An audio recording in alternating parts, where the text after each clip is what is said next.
अस्सलाम वालेकुम। सियाणे कहते भी फग्गण कहता चेत नूं भी सुन मेरे भाई, मैं नंगाई चून चांड तू सिरे लाई। ਅਸੀਂ ਨਿੱਕੇ ਲਾ ਤੋਂ ਸੁਣਦੇ ਆਨੇ ਆ ਵੀ ਇਸ ਮਹੀਨੇ ਸਿਆਣੇ ਆ ਕੇ ਕਹਿੰਦੇ ਹੁੰਦੇ ਆ ਵੀ ਇੱਕ ਤਾਂ ਪੱਲੇ ਸ਼ਾਹ ਕੋਈ ਨਹੀਂ ਤੇ ਉੱਤੋਂ 13ਵਾਂ ਮਹੀਨਾ ਚੱਲਦਾ। ਚੇਤਰ ਨੂੰ 13ਵਾਂ ਮਹੀਨਾ ਕਹਿੰਦੇ ਆ। ਕਿਉਂ ਕਹਿੰਦੇ ਆ ਵੀ ਇਹ ਬੇਵਸਾਇਆ ਜਿਹਾ ਮਹੀਨਾ। ਇੱਕ ਤਾਂ ਇਹਦੇ 'ਚ ਭੜੋਲਿਆਂ 'ਚ ਦਾਣੇ ਮੁੱਕ ਜਾਂਦੇ, ਭੜੋਲੇ ਖੜਕ ਜਾਂਦੇ। ਜਦੋਂ ਕਣਕ ਨਵੀਂ ਆਉਂਦੀ ਹੈ ਨਾ, ਭੜੋਲੇ ਭਰੀਦੇ ਆ, ਉਦੋਂ ਸਿਆਣੇ ਕਹਿੰਦੇ ਆ ਵੀ ਇੱਕ ਭੜੋਲਾ ਹੁਣ ਸਾਰਾ ਸਾਲ ਖੋਲ ਕੇ ਨਹੀਂ ਦੇਖਣਾ, ਬੇਬਰਕਤੀ ਹੋ ਜਾਂਦੀ। ਪਰ ਇਸ ਮਹੀਨੇ ਆ ਕੇ ਭੜੋਲੇ ਖੁੱਲ ਜਾਂਦੇ, ਕਿਉਂ ਉਂਝ ਮੁੱਕ ਜਾਂਦੇ ਦਾਣੇ। ਫਿਰ ਇਸ ਮਹੀਨੇ ਸਿਆਣੇ ਕਹਿੰਦੇ ਆ ਵੀ 13ਵੇਂ ਮਹੀਨੇ 'ਚ ਆਪਣੀ ਫਸਲ ਨੂੰ ਵੀ ਨਾ ਗੇੜਾ ਮਾਰਨ ਜਾਓ, ਬੰਦਾ ਵਿਸ ਜਾਂਦਾ। ਕਿੱਦਾਂ? ਜਿੱਦਾਂ ਸਾਡੇ ਨਾਲ ਹੋਈ ਵੀ ਜ਼ਿਮੀਂਦਾਰ ਜਾਂਦਾ ਆਪਣੇ ਖੇਤ ਨੂੰ ਗੇੜਾ ਮਾਰਨ, ਕਣਕ ਅੱਗੇ ਪੱਕ ਰਹੀ ਹੁੰਦੀ, ਉਹ ਸਮਝਦਾ ਵੀ ਕਿਤੇ ਸੋਕਰੀ ਹੈ, ਇਹਨੂੰ ਪਾਣੀ ਲਾ ਦੇਵਾਂ। ਉਹ ਪਾਣੀ ਲਾਉਂਦਾ, ਕਿਸੇ ਪਾਸੋਂ ਬੱਦਲ ਕਿਸੇ ਪਾਸੋਂ ਹਵਾ ਉਦੋਂ ਹੀ ਆ ਜਾਂਦੀ। ਕਣਕ ਨੂੰ ਪਾਣੀ ਲਾਉਣ ਦੀ ਦੇਰ ਆ, ਹਨੇਰੀ ਨੂਰੀ ਆਪੇ ਉਸੇ ਟਾਈਮ ਹੀ ਆ ਜਾਂਦੀ ਜਿੱਥੋਂ ਵੀ ਆਵੇ, ਤੇ ਆ ਕਣਕ ਡਿੱਗ ਜਾਂਦੀ ਜਿੱਦਾਂ ਦਿਖਦੀ। ਹਾਂ, ਆ ਕਣਕ ਸਾਡੀ ਡਿੱਗੀ ਪਈ। ਤੇ ਕਣਕ ਵੀ ਐਸੀ, ਮੈਨੂੰ ਨਾ ਉਕਾੜੇ ਤੋਂ ਇੱਕ ਮੁੰਡਾ ਆਇਆ ਸੀ, ਹੱਸਨ ਆ ਖਬਰ ਉਹਦਾ ਨਾਂ, ਚੈਨਲ ਵੀ ਉਹਦਾ ਮੇਰੇ ਚੇਤੇ ਨਹੀਂ, ਫਿਰ ਕਿਸੇ ਟਾਈਮ ਦੱਸ ਦੂੰ। ਉਹ ਕਹਿੰਦਾ ਵੀ 4000 ਸਾਲ ਪੁਰਾਣੀ ਬੀਜ ਚੱਲਿਆ ਰਿਹਾ ਦੇਸੀ ਕਣਕ ਦਾ। ਇਹ ਕਣਕ ਦਾ ਬੀਜ ਇਦਾਂ ਦਾ ਸੀ, 20 ਸਿਰ ਉਹਨੇ ਲਿਆਂਦਾ ਸੀ, ਫੁੱਟਬਾਲ ਵਰਗੇ ਦਾਣੇ ਸੀ, ਗੋਲ ਗੋਲ, ਦੇਸੀ ਪੁਰਾਣੇ ਵਕਤਾਂ ਦੀ ਕਹਿੰਦਾ ਚੱਲ ਰਹੀ ਆ।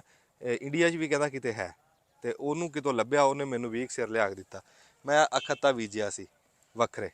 ਤੇ ਇਹਦੀ ਮੈਂ ਸਿਫਤ ਨਹੀਂ ਕਰਦਾ, ਸਿਫਤ ਉਦੋਂ ਕਰੂੰਗਾ ਜਦੋਂ ਇਹ ਗਾ ਕੇ ਖਾਧੀ। ਜੇ ਤਾਂ ਰੋਟੀ ਇਹਦੀ ਚੀੜੀ ਨਾ ਹੋਈ, ਠੰਡੀ ਹੋ ਕੇ ਚੀੜੀ ਨਾ ਹੁੰਦੀ ਹੋਈ, ਉਹ ਮੈਂ ਤੁਹਾਨੂੰ ਦੱਸ ਦੂੰਗਾ।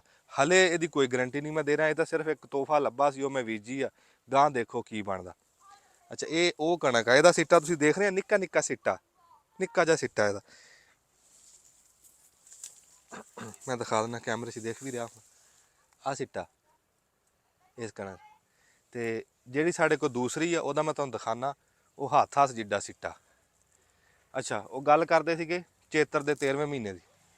ਇਹ ਕੜਮਾਊ ਟੁੱਟਦਾ ਜਾ ਕੇ ਵਿਸਾਖੀ 'ਚ, ਵੀ ਜ਼ਿਮੀਂਦਾਰ ਜਦੋਂ ਕਮਾਦ ਪੱਕਦਾ ਉਦੋਂ ਲੋਹੜੀ ਮਨਾਉਂਦਾ, ਜਦੋਂ ਕਣਕ ਪੱਕਦੀ ਉਦੋਂ ਵਿਸਾਖੀ ਮਨਾਉਂਦਾ। ਵਿਸਾਖੀ 'ਚ ਜਿਹੜਾ ਢੋਲ ਤੇ ਭੰਗੜਾ ਪਾਉਂਦੇ ਆ ਨਾ, ਉਹ ਸਿਆਣੇ ਦੱਸਦੇ ਆ ਵੀ ਵਾਢੀ ਤੋਂ ਪਹਿਲਾਂ ਨਾ ਉਹ ਬੰਦੇ ਆਪਣੇ ਆਪ ਨੂੰ ਤਪਾਉਂਦੇ ਸੀ, ਤਪਾ ਕੇ ਦੇਖਦੇ ਸੀ ਵੀ ਕਿਸੇ ਜੋੜ 'ਚੋਂ ਦੁੱਖ ਤਾਂ ਨਹੀਂ ਨਿਕਲਦਾ, ਵੀ ਐਨ ਫੇਟਾ ਬੰਦਾ।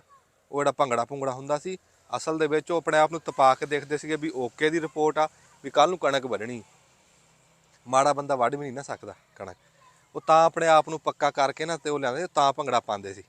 ਹੋਰ ਕੀ, ਹਾਂ ਉਂਝ ਖੁਸ਼ੀ ਹੁੰਦੀ ਹੈ ਵੀ ਬੰਦੇ ਨੇ ਆਪਣਾ ਆਸਾਂ ਉਮੀਦਾਂ ਜ਼ਿਮੀਂਦਾਰ ਨੇ ਫਸਲ ਤੇ ਲਾਈਆਂ ਹੁੰਦੀਆਂ, ਵੀ ਉਹ ਜੋ ਧੀ ਪੁੱਤ ਵਿਆਹਣਾ ਜਾਂ ਕੋਈ ਵੀ ਗੱਲ ਆ ਉਹ ਫਸਲ ਦੇ ਉੱਤੇ ਹੁੰਦੀ। ਪਰ ਹੁਣ ਯਾਰ ਸਾਡੇ ਪਾਕਿਸਤਾਨ 'ਚ ਨਾ ਜ਼ਿਮੀਂਦਾਰਾਂ ਵਾਸਤੇ 13ਵਾਂ ਮਹੀਨਾ ਹੀ ਹੈ ਸਾਰਾ ਸਾਲ ਹੀ। ਕਿਉਂ? ਹੁਣ ਕਹਿੰਦੇ ਕਣਕ ਦਾ ਰੇਟ ਘਟਾ ਦਿੱਤਾ। ਹੁਣ ਉਸ ਟਾਈਮ ਤਾਂ ਸਾਨੂੰ ਕਹਿੰਦੇ ਸੀਗੇ ਬੀਜੋ, ਉਦੋਂ 4000 ਨੂੰ ਸੀ, ਹੁਣ ਕਹਿੰਦੇ ਆ ਵੇਖੇ 3000 ਨੂੰ ਕਰਨ ਲੱਗੇ, ਖਬਰੇ 2000 ਨੂੰ। ਖੰਘ ਜੀ ਹੋਈ ਹੈ ਮੈਨੂੰ ਬਹੁਤ, ਖਾਸੇ ਦਿਨ ਹੋ ਗਏ ਵੀਡੀਓ ਨਹੀਂ ਬਣੀ ਸੀ, ਮੈਂ ਫਿਰ ਔਖਾ ਸੌਖਾ ਬਣਾ ਦੇਵਾਂ। ਹੁਣ ਉਹ ਖਬਰੇ 3000 ਕਰਤਾ ਕਿ 2000 ਕਰਤਾ, ਹਜੇ ਕਰਤਾ ਕਿ ਹਜੇ ਕਰਨਾ ਇਹ ਵੀ ਨਹੀਂ ਪਤਾ। ਇੱਦਾਂ ਹੀ ਯਾਰ ਕਰਦੇ ਆ ਸਾਡੇ ਨਾਲ ਇੱਥੇ। ਅੱਛਾ ਆ ਜਾਓ ਜੀ, ਹੁਣ ਮੈਂ ਤੁਹਾਨੂੰ ਨਾ ਇਸ ਸਿੱਟੇ ਤੇ ਉਸ ਸਿੱਟੇ 'ਚ ਫਰਕ ਦਿਖਾਵਾਂ ਵੀ ਆਹ ਦੇਸੀ ਕਣਕ ਆ ਤੇ ਉਹ ਹੁਣ ਵਲੈਤੀ ਕਣਕ ਦਿਖਾਣਾ। ਆ ਜਾਓ, ਬੰਦ ਕਰ ਲਓ। ਹਾਂ ਚੱਲ, ਆਹ ਦਿਖਾ ਜਾਂ ਤੋੜਨਾ ਕਾਹਦੇ ਵਾਸਤੇ, ਇੱਦਾਂ ਹੀ ਦਿਖਾ ਦੇ। ਹਾਂ, ਇੱਦਾਂ ਸਿੱਟੇ ਆ। ਇਹ ਬੀ ਆ ਲੈਲਪਰ 2008, ਨਹੀਂ ਉਹ ਨਹੀਂ ਹੈਗਾ, ਇਹ ਅਕਬਰ ਆ, ਇਹ ਅਕਬਰ ਬੀ ਆ। ਲੈਲਪਰ 2008 ਉਹ ਅਗਲੇ ਪਾਸੇ ਆ। ਦੋਵੇਂ ਚੰਗੇ, ਇਹਨਾਂ ਦੇ ਸੀਟੇ ਵੱਡੇ ਆ, ਉਹ ਦੇਸੀ ਆ, ਉਹਦੇ ਸੀਟੇ ਛੋਟੇ। ਅੱਛਾ, ਮੈਂ ਗੱਲ ਕਰਦਾ ਸੀ, ਬੰਦੇ ਨਾ ਕੋਈ ਆਇਆ ਤੇ ਜ਼ਿਮੀਂਦਾਰ ਨੂੰ ਕਹਿੰਦਾ ਆਪਣੀ ਫਸਲ ਦਿਖਾ। ਉਹ ਆ ਗਿਆ ਇੱਦਾਂ, ਉਹਨੇ ਕਿਹਾ ਵੀ ਆਹ ਦੇਖ ਮੇਰੀ ਕਣਕ ਖੜੀ। ਉਹ ਕਹਿੰਦਾ ਵੀ ਖਾ ਲਈ ਕਿ ਹਜੇ ਖਾਣੀ ਆ? ਉਹ ਕਹਿੰਦਾ ਖਾ ਲਈ। ਉਹ ਕੋਈ ਬੰਦਾ ਕੋਲ ਸੁਣਦਾ ਸੀ, ਉਹਨੇ ਕਿਹਾ ਯਾਰ ਇਹ ਕੀ, ਵੀ ਕਣਕ ਤਾਂ ਹਜੇ ਪੱਕੀ ਵੀ ਨਹੀਂ, ਤੂੰ ਕਹਿੰਦਾ ਖਾ ਲਈ।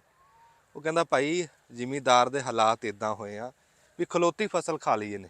ਉਹ ਇੱਦਾਂ ਵੀ ਕਿਤੇ ਸਪਰੇਅ ਵਾਲੇ ਦੇ ਦੇਣੇ, ਕਿਤੇ ਖਾਦ ਵਾਲੇ ਦੇ ਦੇਣੇ, ਕਿਤੇ ਬਿਜਲੀ ਦੇ ਬਿੱਲ ਭਰਨੇ, ਪਹਿਲਾਂ ਹੀ ਫੜ ਫੁੜ ਕੇ ਉਹਨੇ ਖਾਦੇ ਹੁੰਦੇ।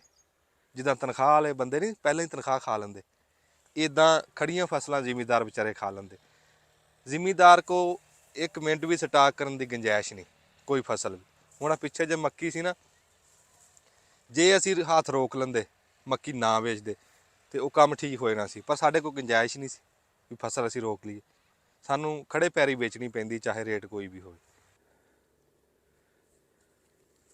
ਚਾਲੂ ਤੁਸੀਂ ਕਹੋਗੇ ਵੀ ਅਫਤਾਰੀ ਦਾ ਟਾਈਮ ਆ, ਵੀ ਤੂੰ ਬੈਠਾ ਇੱਥੇ, ਵੀ ਉੱਤੋਂ ਤਾਂ ਰੋਜ਼ਾ ਖੁੱਲ੍ਹਣ ਲੱਗਾ। ਮੈਂ ਇਸ ਟਾਈਮ ਬੈਠਾ ਸੇਹ ਦੀ ਖੁੜ ਦੇ ਉੱਤੇ। ਪਿਛਲੇ ਸਾਲ ਤੁਹਾਨੂੰ ਦੱਸਿਆ ਸੀ ਵੀ ਇਹ ਉਹ ਮਕਈ ਦਾ ਨੁਕਸਾਨ ਕਰਦੀ ਸੀ, ਤੇ ਸਾਨੂੰ ਬਥੇਰੇ ਲੋਕਾਂ ਨੇ ਸਾਉਣ ਦੱਸੇ ਵੀ ਇੱਦਾਂ ਮਾਰ ਦਿਓ, ਇੱਦਾਂ ਮਾਰ ਦਿਓ। ਅਸੀਂ ਡਰ ਗਏ ਯਾਰ, ਰੱਬ ਦਾ ਜੀ ਆ, ਵੀ ਰੱਬ ਕਹੂਗਾ ਤੁਹਾਨੂੰ ਮੁਰੱਬਾ ਜ਼ਮੀਨ ਦਿੱਤੀ, ਤੁਸੀਂ ਇੱਕ ਸੇਹ ਨਹੀਂ ਪਾਲ ਸਕਦੇ। ਅਸੀਂ ਮਾਰੀ ਕੋਈ ਨਹੀਂ, ਤੇ ਉਂਝ ਖੁੱਡਾ ਖੱਡਾਂ ਅਸੀਂ ਬੰਦ ਕਰਤੀਆਂ ਸੀ। ਇਹ ਚਲੀ ਵੀ ਗਈ ਸੀ, ਜੂੰ ਛੱਡ ਕੇ ਨਾ ਕਿਤੇ ਚਲੀ ਗਈ। ਹੁਣ ਅੱਲਾ ਜਾਣੇ ਇਹਨੂੰ ਕਿਹਨੇ ਦੱਸਿਆ ਵੀ ਇਹਨਾਂ ਦੇ ਖੀਰੇ ਪੱਕ ਗਏ। ਇਹਨੂੰ ਕੋਈ ਮਿਹਦੇ ਜਿਗਰ ਦੀ ਗਰਮੀ ਜਾਂ ਕਿਸੇ ਨੇ ਦੱਸਿਆ ਇਹਨੂੰ ਵੀ ਖੀਰਿਆਂ 'ਤੇ ਪਹੁੰਚ ਲੈ। ਹੁਣ ਉਹ ਖੀਰੇ ਵੱਢ ਟੋਕ ਕੇ ਸਿੱਟੀ ਜਾਂਦੀ, ਖਾਂਦੀ ਵੀ ਪਤਾ ਨਹੀਂ ਹੈ ਕਿ ਨਹੀਂ। ਖੇ ਖਰਾਬ ਬਹੁਤ ਕੀਤੇ, ਇੰਝ ਕੁੱਤਰ ਕੇ ਸਿੱਟੇ ਹੋਏ ਉੱਥੇ ਖੀਰੇ। ਮੈਂ ਤੁਹਾਨੂੰ ਦਿਖਾ ਵੀ ਦਿੰਦਾ ਜਾ ਕੇ, ਇੱਥੇ ਖੋੜ ਦੇ ਉੱਤੇ ਵੀ। ਹੁਣ ਤੁਸੀਂ ਕਹਿਣਾ ਇਹਨੇ ਆਪ ਲਿਆ ਕੇ ਸਿੱਟੇ, ਆ ਦਿਖਾਈ। ਉਹ ਕੰਡਾ ਪਿਆ ਸੇਹ ਦਾ, ਤੇ ਗਾਂ ਖੀਰਾ ਆ ਵੀ ਪਿਆ ਛੋਟਾ।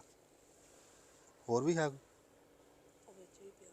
ਦਿਖਾ, ਉਹ ਵੀ ਦਿਖਾ ਅੱਗੇ ਪਿਆ ਲੈ। ਇੱਦਾਂ ਵਾਹ ਟੋਕ ਕੇ ਸਿੱਟੀ ਜਾਂਦੀ।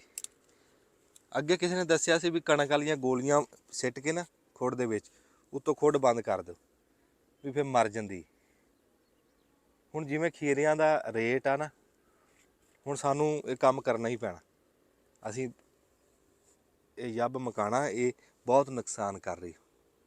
ਸਾਡੇ ਨਾਲ ਤਾਂ ਉਹ ਹਿਸਾਬ ਹੋਇਆ, ਕੋਈ ਬੰਦਾ ਗਿਆ ਨਾ ਕਿਸੇ ਬੇਲੀ ਦਾ ਘਰ ਪਤਾ ਕਰਨ, ਬੂਹਾ ਖੜਕਾਇਆ, ਉਹਨੇ ਚੁਬਾਰੇ ਥਣੀ ਨਾ ਧੌਣ ਕੱਢ ਕੇ ਦੇਖਿਆ। ਉਹਨੇ ਵੀ ਦੇਖ ਲਿਆ, ਉਹਦੀ ਨਾ ਧੌਣ ਬਾਹਰ ਬਾਰੀ ਥਣੀ ਦੇਖ ਲਈ। ਉਹਦਾ ਮੁੰਡਾ ਆਇਆ, ਆ ਕਹਿੰਦਾ ਜੀ ਅੱਬਾ ਮੇਰਾ ਘਰ ਨਹੀਂ। ਉਹ ਕਹਿੰਦਾ ਫਿਰ ਜਦੋਂ ਆਵੇ ਨਾ ਉਹਨੂੰ ਕਹੀਂ ਵੀ ਜਿੱਥੇ ਜਾਇਆ ਕਰੇ ਨਾ ਆਪਣਾ ਬੂਥਾ ਵੀ ਲੈ ਕੇ ਜਾਇਆ ਕਰੇ, ਉੱਤੇ ਬਾਰੀ 'ਚ ਹੀ ਪਿਆ।